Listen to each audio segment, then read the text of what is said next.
All right, y'all. We got when when a predator realizes he's been caught. Finna get right into this. He was about make sure I run the likes up. Sub if you do turn on post notifications. Shout out to I believe this Just so Explorer you know, with us, ain't Kate. it? Yep. Shout out to Explorer with us. Body cam. Boom. Yeah, head over there if y'all want to watch the video without my commentary. Simple as that, man. I'm not forcing you to watch me. I'm telling you right now. Shout out to Explore with us. Body cam. Boom. Go over there. It's on this screen. The title is up here. All your ways to leaving this video right now is right in front of you. Before we even get into it. But anyway, for the people that do want to watch, shout out to y'all. We finna get into this video right here, man. I'm live on Twitch. If y'all want to tune into the Twitch lives and pop in and, chop it up with me while I'm reacting to these videos, bro. Cool. But yeah, without further ado, let's get it. He had a baby and he had a dad. In April of 2024, a community is left horrified and outraged when a woman with profound intellectual disabilities is discovered pregnant at her care home in Geneva, Illinois. Kane County detectives launched an urgent investigation, confronted with the grim task of unmasking a predator hidden among the very staff entrusted to protect her. Oh, no, The following is based man. on official police records, and some of the following footage has never been seen before. According to their website, the Markland Center is a nonprofit organization providing care for adults with severe developmental disabilities. Multiple news sources state that Kate, a 43-year-old resident with Rett syndrome, who was unable to speak, stand,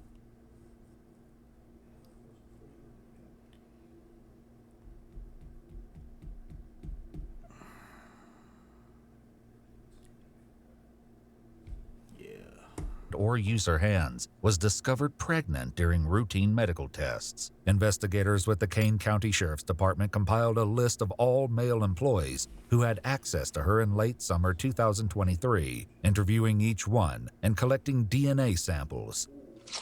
Hello. Hey. Good, yes. Sheriff's Department. Yes. Yes, I'm Brooke. This is Brandon. We're both. Come on in. Thank you. So, What have oh, they go ahead. told you so far? So I know there's abuse and neglect, and I know one of our residents was sent to the hospital that morning, so I am assuming something happened with that resident. And I also do know it was only males that have been suspended. So, You okay? What is that he grabbing through? Take a something breath. that very serious happened. And you're just so you're not in any trouble. No, I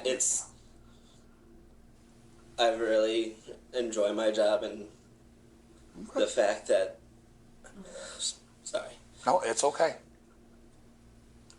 the thought of that happening is very troubling and upsetting for me. Okay. And like I said, nobody has accused you of anything. No, I'm 100% aware. It's,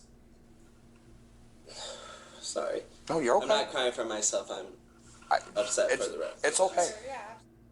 Have you ever noticed like anybody else acting strange around them, or anybody that shouldn't be in their rooms? No, or- I mean, we are we don't open the door for everyone. And as for staff, I mean, before this incident, I never thought anyone would do something like that. That's That was kind of disgusting, one of our bro. other questions. Like, Is there? I'm not getting how anybody would just literally see someone with a disability and do something like that. Like, bro, we live in this world is freaking. We live amongst some weird individuals, man, and I never even. I don't even try to like figure out why people do stuff that they do, but sometimes it's just like, why is this like why would you do something like that? It don't make any sense. Like, what moved you to do something like that? Anybody you would think would be capable of I would have never have thought this would happen at Markland's. Okay. Before they move on to question other employees, he leaves them one urgent request. Catch the bastard. After speaking with several more Facts. employees, Catch the investigators are left with no clear leads. However, they do learn that prior to the COVID pandemic, only female staff typically cared for female residents, a policy one employee said changed due to staffing shortages. Investigators move on, next meeting with former employee, 22-year-old Isaiah Fields. How you doing? Good. You want to go in or just talk out here? Whatever you want. How'd fights go? I heard you were out there fighting in Chicago. Yeah, I was fighting in the Golden Gloves tournament. How'd it go? Pretty good. I lost by decision in the finals, but I was like I had him chicken legging, so Okay. I'll see him again, you know. All right, good. Good for you, man. Rivalries in amateur. Thank you. Yeah, it's awesome. After briefly meeting Isaiah's mother, they head to the basement to speak in private. So there was, an incident that happened there involving one of the residents. If you can just tell me kind of what when you worked there, what's the dates that you worked there? Like early August to but definitely sometime in September. Okay, early September, late September, you think? I honestly don't remember. It was still warm outside, so Okay. maybe early to mid-September. When you were working there, what were your job duties? I was what they call it, PSP, PSP. Okay, I've heard that talking to people. They've said that before. the personal support. Okay. But I was mainly in training the entire time I was there, so I technically didn't have any duties that I had to do really on my own. Okay. So everything I did was shadowed by another person. Okay, so you're always with somebody for the most part? Like 90% of the time. Okay. Unless someone left early or Okay. like one of the managers that were I was shadowing, you had to go do whatever Gotcha. managers do. Gotcha. Did you ever have any problems with anybody? Did you ever see anybody that you thought was a little off? Like another, especially a male employee, anybody that you thought this guy's made some statements or he said something or just the way his interaction was with the residents? Not that I know of personally, honestly. Okay. I didn't stay there long enough to get Chummy with anybody? everybody yet. After leaving Isaiah, investigators meet with another employee who brings up a familiar name. Is it true that she delivered the baby? Is it true? I'm not divulging anything. It's an open investigation. Okay. So I can't go into details about that. Okay. I can't. Can I ask you about a certain individual that may have Yeah. Isaiah Fields? That's who we just talked to. So you just talked. Yeah. We just came back. Though the employee doesn't explain why he suspects him after all the swabs are collected and processed, a DNA test comes back positive for 22-year-old Isaiah Fields. On May 10th, 2024, he's brought into an interrogation where he waits for questioning to begin. These chains hurt. Please, Lord Jesus, don't come to me. Please, Lord Jesus, I really bless you. Please don't leave me trying to get there, Jesus. Investigators enter and read his Miranda rights. Let me just start by asking, do you have any idea why you would be there right now? Okay, no clue? Okay. He do. You know why I talked to you before, right, about the Markland stuff? So, I never got any, you just told me it was a case of Markland. okay. So what I would like to ask you, what we would like to know, if you could go over again, when you worked there for that just basically a month, wasn't that long, what your training was like and what it was like after training, like what your job duties were. If you can just go over that again, I would appreciate it. For most of the time that I was there, it was just training, 3 weeks. We just sat in a room and watched videos all day. That was it. However, several employees who trained Isaiah gave a different account, explaining his duties went beyond watching training videos. And what were your daily activities when you were training him? What were you guys in charge of? So we're in charge of doing the CNA work, so getting them up, dressed, changed, and then transferring them to CDS, and then repositioning them, interacting with them, and then doing the same thing, changing them, and then sending them back home. You're training how to bathe, how to Yes. care for them. Yes. So that was part of his training as well? Yes. But he would have never been alone? No. Something like that? How do you bathe them? So we put them in a tub, and they have a chair, and they're completely, obviously, Submerged? No, Or- not oh, submerged. okay. No, the water is running, or they have what is it called? Like a faucet or a shower head? So you basically sit like not like this, but a chair in a shower, and then you can take it off and Yes. spray them. Yeah. Okay.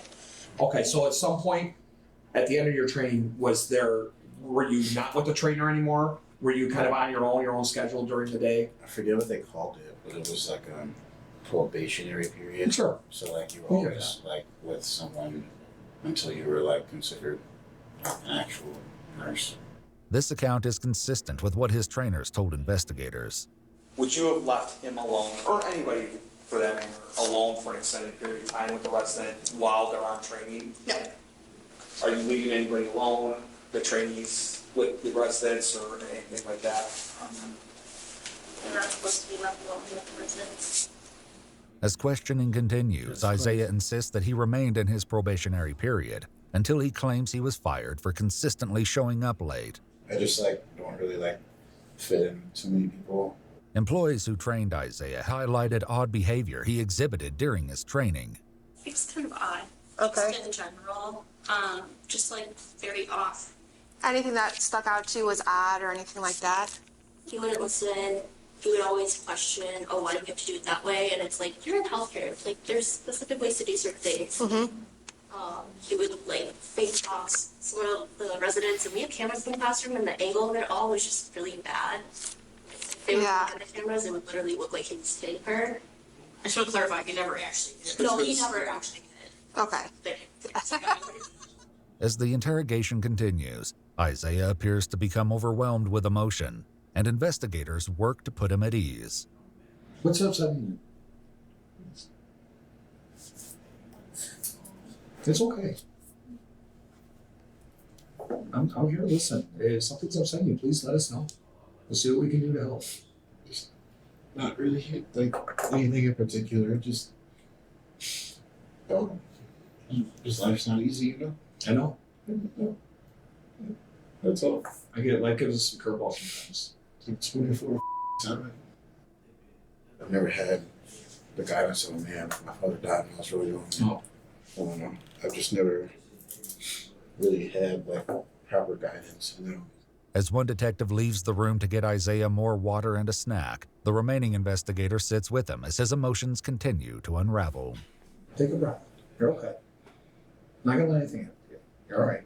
And I'm really sorry to hear that about your dad and stuff, okay? But that's...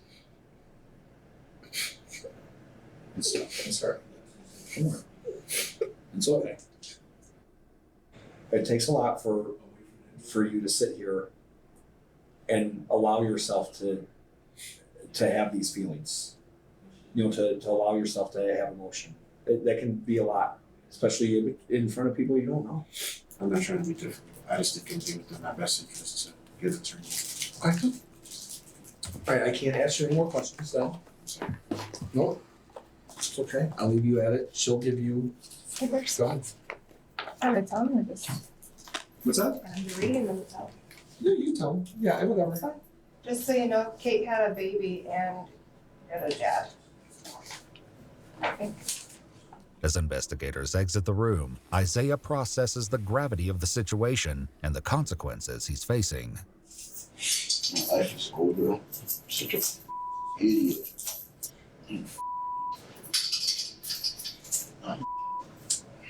Just give me the opportunity, Lord Jesus. No, you had your opportunity. You chose wrong. You chose something completely like wrong. That's crazy to me, bro. Like, you need to be getting beat up every day in jail, bro. I mean, every day, every single day, bro. There's no way. Well, prison. There's no way.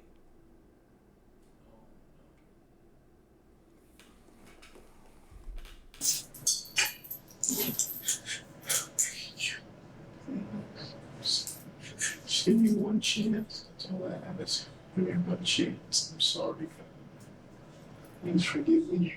I'll do anything. I'll do the military. I'll get married. I'll donate all my money. I'll be homeless without a car. I'll do anything, God. Please. Please just give me one more chance. Please. Please allow me a chance into this child's life. I'll be able to take offenders list. I want anything. Please don't make me spend years in jail. I'm begging. Multiple news outlets have reported that Kate developed a dangerous pregnancy condition known as preeclampsia, and that the infant died after spending 11 weeks in neonatal intensive care. However, we've not been able to independently confirm these reports. According to an official press release from the state attorney's office, on January 14, 2025, Isaiah Fields pled guilty to aggravated criminal sexual assault and was sentenced to 25 years imprisonment in the Illinois Department of Corrections, with 308 days credited for time spent in the Kane County Jail. In addition, Isaiah must register for life as a sexual offender in accordance with the Illinois Sexual Offender Registration. And that right there is highly deserved. I mean, I can't. I don't feel sorry for you. You weird as hell. I ain't gonna lie. That right there, you just. I hope you know how to fight for real. Cause you gonna definitely, bro. Like they gonna. At least I would hope. They gonna beat your ass in every day. That's just me, thinking out loud. I don't know. I hope nobody want to be cool with him. Cause hell no. Well, you weird. But anyway, y'all let me know what y'all think about this one in the comment section below.